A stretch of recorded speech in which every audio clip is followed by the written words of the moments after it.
I'm here with Cameron Hughes, hype man. Thank you for joining us. Welcome to Winnipeg. Thank you so much for having me here. I'm excited to be here. Now you're here because you're going to be hanging out with the Moose? Yes, we're going to hype up the crowd. They brought me in to kind of be a spark, get the fans going, dance a little crazy, throw some t-shirts, get everyone fired up. It's the home opener, so I'm super excited to be here. Now this is really fascinating. How did you get into, I guess, the business of getting fans excited at sporting events? The business of being a lunatic? I think I was born with it. I just went to a game. I'm from Ottawa, and actually the Senators were playing the Jets years and years ago, and I got up because nobody was cheering, and I was like upset. I had this feeling in me like I got to do something, and I looked at my buddy, and he's like, "Oh no!" Like, you know that moment where you're like, "Please don't." And I got up and I started to dance on my seat like a lunatic, and at the end of the song, the crowd went nuts.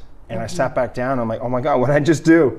And then I kept dancing the rest of the game, and they came up to me and said, hey, we want you to come back. And then I kept showing up at arenas, and 1,450 events later, I'm in Manitoba. Are you surprised at all that, it's gotten this big and that you've been doing it for so long? I am. Like, I didn't know that there was, I kind of carved my own path, so to speak, and I had no idea how, that I would be here this many years later. I've worked my butt off to get here. I've hustled. I faced insane rejection from people who didn't get it. And now that people get it, it's just kind of like, yes, like it's not about me. It's about seeing other people get up and inspiring other people to take chances and let go and come to the game and go a little extra crazy and let go of all the other things in your life. And, for me, it's like, to be that spark on that level it's incredibly rewarding too, to see the smiles on those kids' faces, or I'm really lucky to be able to do this. Is there one particular sporting event that really stands out in your mind that you had so much fun doing? If I'm allowed to, I would pick Absolutely. I would pick the Vancouver Olympics gold medal game. I performed at 24 hockey games. I physically made it to the end of the Olympics, and just to be there was incredible. Also, U.S. Open tennis. For 7 years, I've been going to the U.S. Open tennis, and people are like, tennis? How dare they bring you into a tennis match? But during the commercial breaks, I get up, and 2 years ago, I got to go on center court, and I had a dance with Novak Djokovic, and that was it was incredible for me. And what did he say to you? Did you show him some of the moves that you had? We started dancing. It was really spontaneous. And everyone's like, was that planned? I'm like, yeah, of course I planned that before his match, right? I gave him a t-shirt. It said, I love New York on it. And next thing I know, he and I are going crazy on center court, and pretty awesome. How did you come up with the moves? Because even watching you, I feel like I'm getting a cardio workout. So how did you come up with the moves that you do when you're in the stands? The moves? Yeah. I don't have any moves. I think that's part of the fun of it all.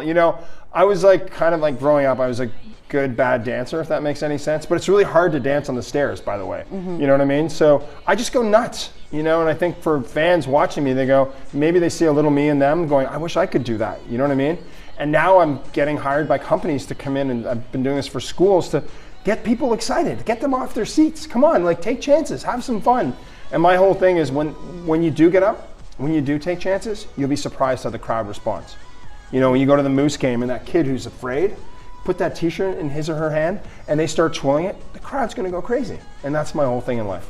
So what's next for you? How much longer do you see yourself continuing to do this, or what does the future hold? Probably until there's an intervention, I think. I'm having a blast doing it now. Like you said, I never thought I'd even be doing this. It's been 20 years of doing this, professionally. I think there's a few events I'd still like to do, but also I'm transitioning. I've been doing some TV hosting. I've been doing a lot of sort of events for different companies to be that person that comes in and does an inspiring talk and gets people, excited and engages the room and sort of changes the vibe, much like I do at games. And, maybe one day I'll share a little story about it, Yeah. Had some crazy adventures. And, for me, I'm so lucky to connect with people. At the end of the day, you get to come to a community and connect with them. You get to feel the city, and how lucky is that, Yeah, that's pretty fantastic. So now, can we get a little bit of a sneak peek? What? Okay, well, if you help me. Okay. All right, so tonight in the Moose game, let's get it fired up, people. Come on. Come on down, get crazy. Come on, people. Yeah. Oh, yeah. This is luckily... I haven't sweated it yet, but go Moose go, baby. Go Moose go. Let's get it going. Thank you, Winnipeg. Thank you, Manitoba. Thank you, Cameron Hughes. Thank you, Marge. Everyone's going to be excited to see you tonight. Thanks once again.